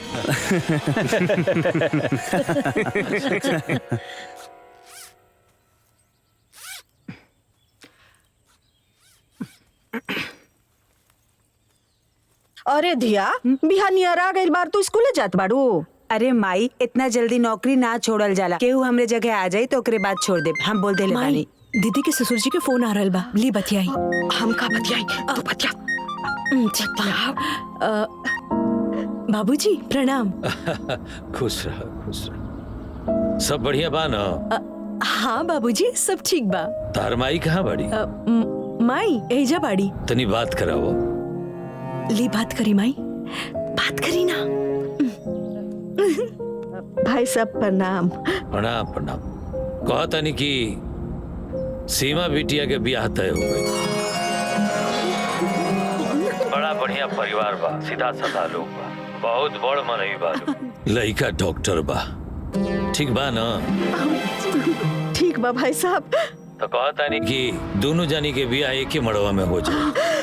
अब भाई साहब वो सब तो ठीक बा, लेकिन दूधू को बियाह हम कैसे संभाल पाए? रौरा चिंता मत करी, सब हो जाए।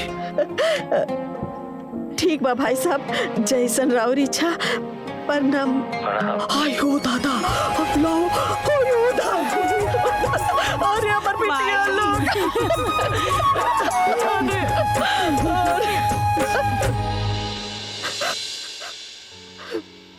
ए जी राव आशीर्वाद से हमने के दोनों बिटिया के बियाह एक के साथ एक के मड़वा में होके जा रहा बा। आज रउआ रहती तो कितना खुश होती। ए जी और कमी हमरा के बहुत कर रहल बा।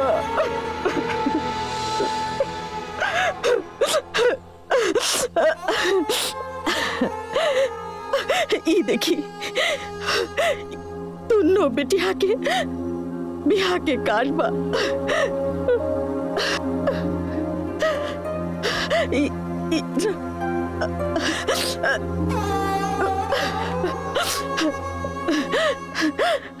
दुनिया तो बियाह के पहला कार्ड देवी देवता के चढ़ावेला,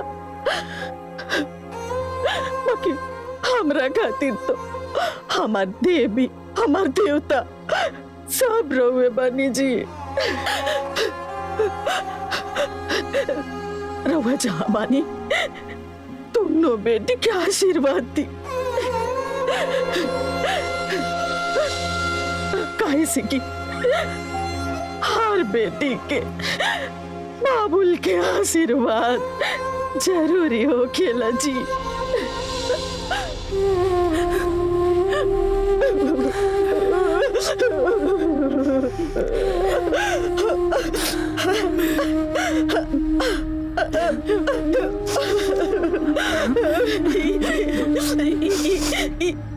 दोनों बेटी के आशीर्वाद दीजिए।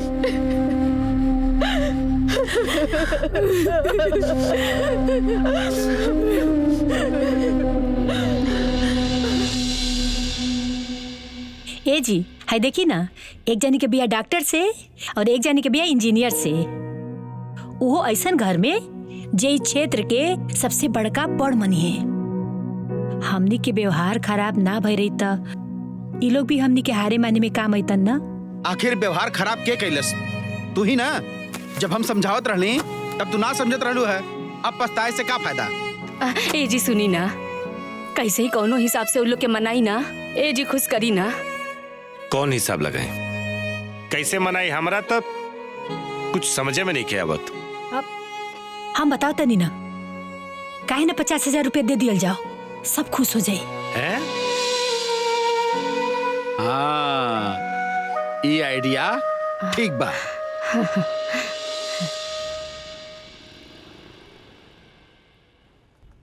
अरे प्रणाम मास्टर साहब। अहो भाग्य हमार की रउआ हमारे दुकान पर पधरनी। बताई आदेश करी, का सेवा करी? ए चाय ले क्या? नहीं, चाय रहे दी, साड़ी वाड़ी दिखाई, बिटिया के ब्याह बा। अरे का रेट में ली आई? पागल है का? इस सेठ हई, दुकान के जौन जौन बढ़िया साड़ी बा उ ले जाके दिखा द। आइए चल चल।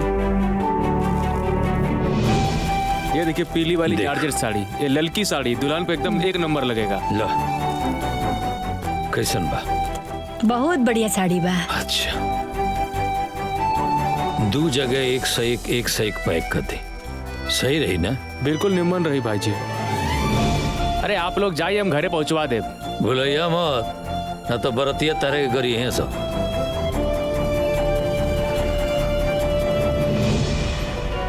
नमस्ते नमस्ते, आई लोग। प्रणाम प्रणाम प्रणाम प्रणाम प्रणाम। ये कैसे? ये 4x6 के है। 6x6 के बा। ये देखिए किंग साइज है।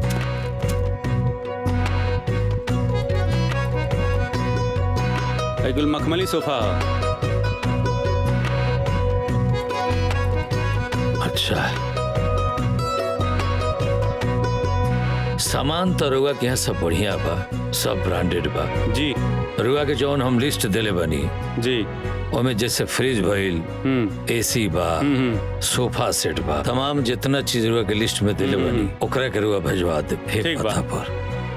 ये तो आपके पता नहीं है, लेकिन यही पता पर भेजवाओ के बा। अच्छा, यही पे भेजवा दे। जी, और पेमेंट हो जाए। ठीक बा, चले के। ठीक बा। रउआ के का बनवाए? सब कुछ बनवाओ के बा। सब कुछ में मतलब का चाहिए? मतलब नाक के, कान के, बाली, मंगटी का, सिकड़ी, अंगूठी, सब कुछ बनवाओ के बा। अरे भैया, जब बेटा बिहल जाता नहीं तो ज्वेलरी चाहिए ना। अरे सब बन जाए। बबुआ भैया काहे बोले नहीं हमरा के? ओ भौजी कहा ना कि 50,000 रुपया ले ले, हमरा तरफ से बरातीन के खर्च करे के। अरे हमारे तरफ से भी 50,000 रुपया भगिनी के ब्याह में। अरे भैया बबुआ, हमरा के इतना पैसा के का जरूरत बा? लइकवा वाला तो इतना सब कुछ करेले बा, हमरा के इतना पैसा की जरूरत नहीं के। रखी रहुआ लोग, हम ना ले सकेनी। अब दीदी न्योता समझ के रख ली ना। छोटको, न्योता उतना ही लेवे के चाहिए जितना वापस कर सका। और हमार हैसियत नहीं खे कि हम इतना न्योता ले सकी। हमार बेटियन के बिहा धनवान घर में भले भइल बा, बाकी हम ओइसने बानी। रवा लोगन के न्योता करे के बा ना तो 150 कर दी, ताकि हम तू लोगन के लइकन के बिहा में 150 दे सकी।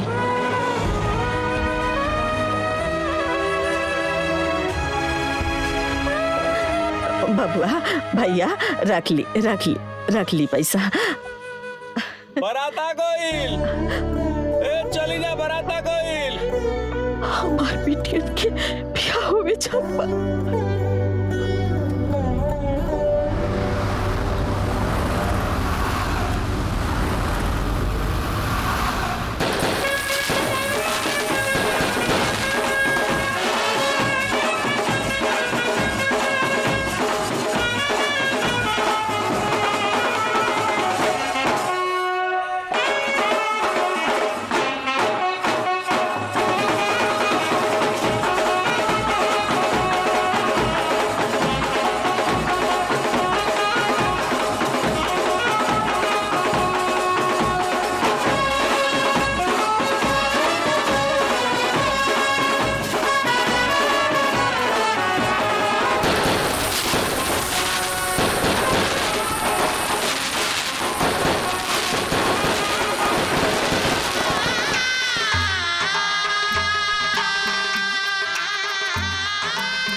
पुंडरीकाक्षं च वैयाभ्यन्तरा शुचिः हरि ओं गणानां त्वा गणपतिवङ्गवामहे प्रियाणां त्वा प्रियपतिवङ्गवामहे निधीनां त्वा निधिपतिवङ्गवामहे वसो ममयामजानि गर्भदमा त्वमजासि गर्भद्धमः सर्वमङ्गलमाङ्गल्ये शिवे सर्वार्थसाधिके शरण्ये त्र्यम्बके गौरी नारायणी नमोस्तुते। कन्या को बुलाइए।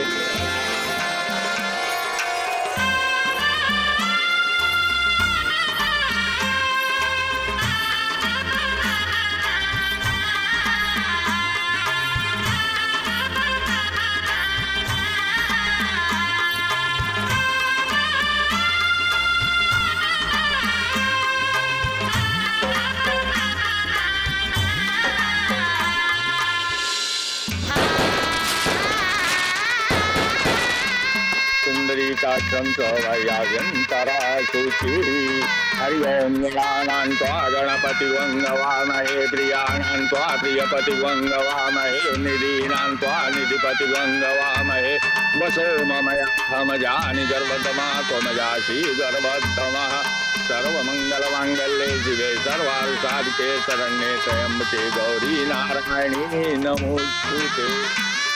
हरि ओं गणानां त्वा गणपतिवङ्गवामहे प्रियाणां त्वा प्रियपतिवङ्गवामहे निधीनां त्वा निधिपतिवङ्गवामहे वसो ममयामजानि गर्भदमा त्वमजासि गर्भद्धमः। कन्यादान के लिए भी संपत्ति आ जाइए। कौन करेगा कन्यादान?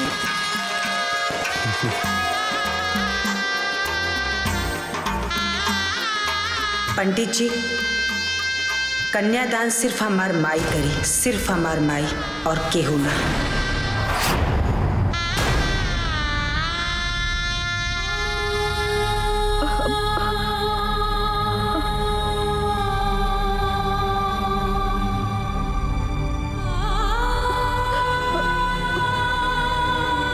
अरे बिटिया, कन्यादान सौभाग्यवती ही कर सकती है। आपकी माँ कैसे कर सकती है? आपके बाबूजी नहीं हैं। लेकिन पंडित जी हमन के दोनों के माई बाबूजी के फर्ज निभा सकेले, माई के प्यार और बाबूजी के दुलार दे सकेले, तो हमन के कन्यादान काहे ना कर सकेले पंडित जी?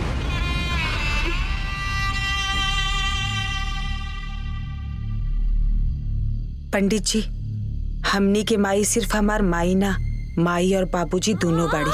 बिटिया बात के समझा, इस शुभ काम बा सुहागी नहीं कर सकेनी, हम कैसे करी? ना माई, हम कुछो न जाने ली। हमन के कन्यादान सिर्फ तू ही करबू। बोला करबू की ना?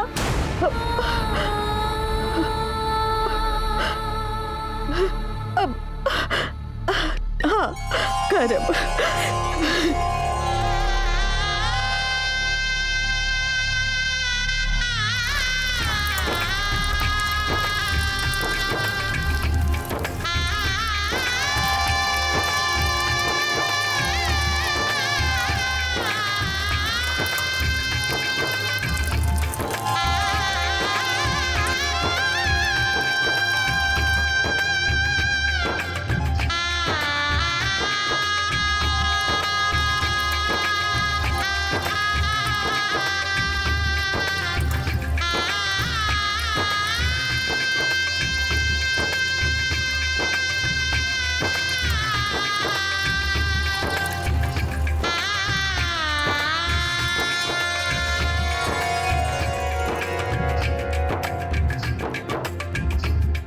गठबंधन करने के लिए कोई आइए, गठबंधन कीजिए।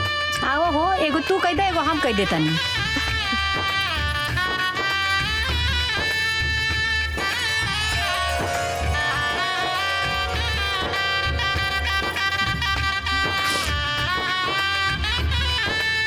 जयमाल के लिए खड़े हो जाइए आप लोग।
माई तोहरा ही आके दुलारे रहनी, बाबूजी के प्यारे रहनी।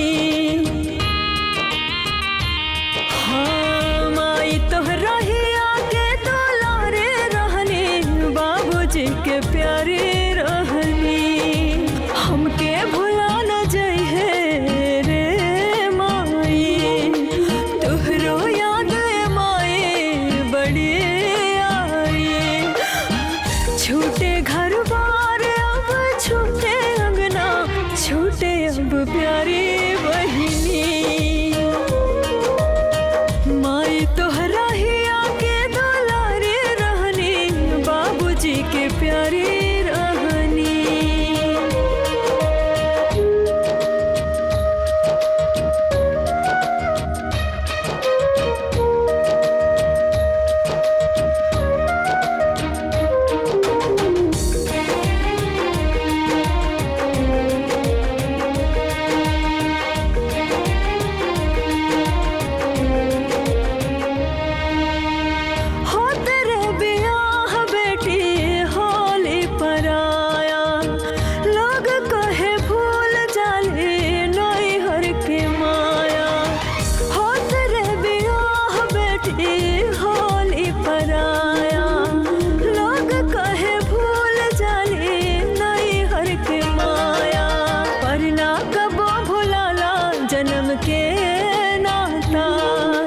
रचले बड़े ऐसन रचना विधाता, माई तोहरा ही आके दुलारे रहनी, बाबूजी के प्यारी रहनी। माई तोहरा ही आके दुलारे रहनी, बाबूजी के प्यारी रहनी।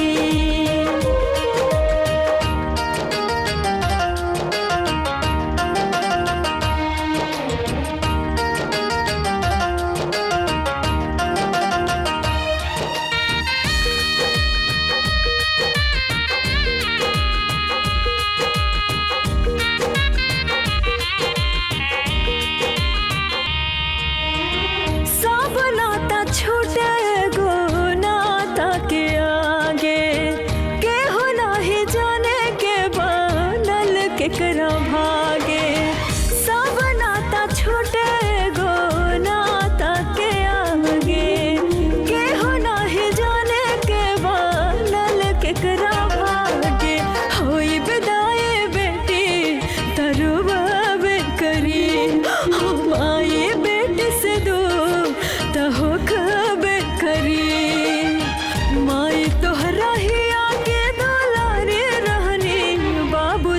के प्यारी रहनी माई तोहरा ही आके दुलारी रहनी बाबूजी के प्यारी रहनी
पानी पी ली दीदी, पानी पानी पानी।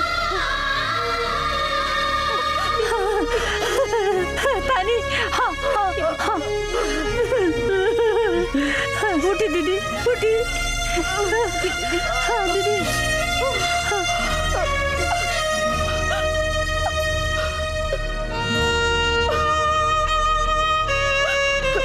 समझी जी, हमार बेटियन के ख्याल रखब। अब उन लोगन के रहुए लोग माए बाप बानी, उन लोगन में अब इन बचपन आबा।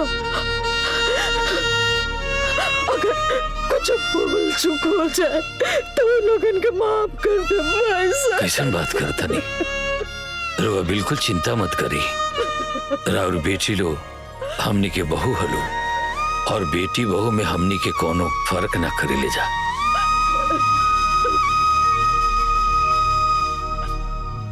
हाँ समझी जी, हमनी के बहू के विदाई करके ले जाते बाटी, और बहू घर के लक्ष्मी होली। लक्ष्मी लक्ष्मी जैसे उनकरा के राखब भी। अब हमनी के संबंधी हो गए बनी जा, ऐसे हमनी के सुख दुख भी राउर सुख दुख हमार सुख दुख एक ही हो गए बा।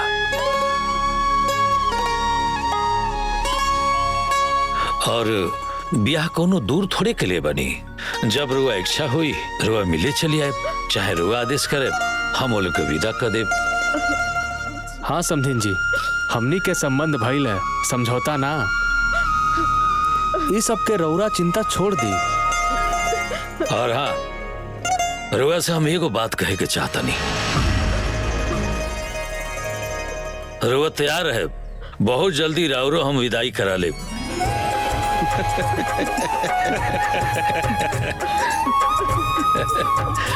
अरे तैयार बानी ना?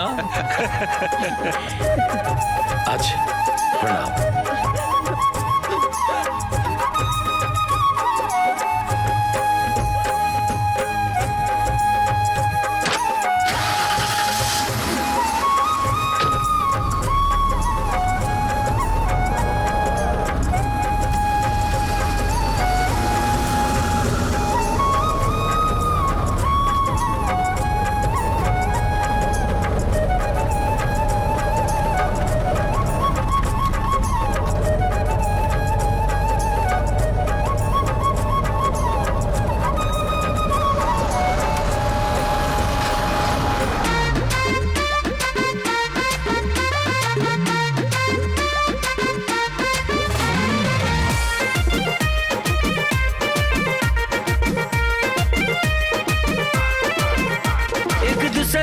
खातिर दोनों बार खोजे, निमन लोग निमन द्वार निमन घर खोजे। एक दूसरा के खातिर दोनों बार खोजे, निमन लोग निमन द्वार निमन घर खोजे। अब बियाह के कुल तैयारी बा, अब बियाह के कुल तैयारी बा। सर पे चिंता चढ़ल बड़ी भारी बा, दुल्हा के तलाश देखा जारी बा। दिल में शादी